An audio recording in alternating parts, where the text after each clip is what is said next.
आपणास निर्माण करणारे प्रभू येशू म्हणतात, मी आजच्या दिवशी तुझ्या सोबत असेन, मी तुला मार्गदर्शन करीन.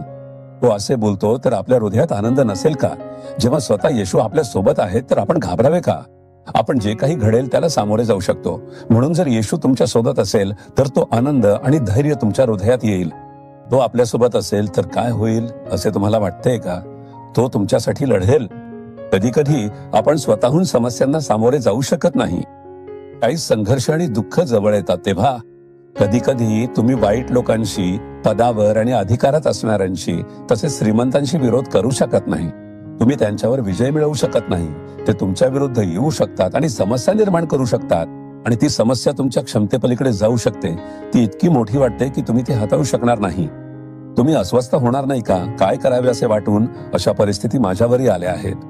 पण जेव्हा मी प्रभूकडे जातो तेव्हा तो म्हणतो, तू फक्त शांत उभा राहा, मी सर्व सांभाळेन. एवढंच. तू शांत राहा, मी सर्व सांभाळेन.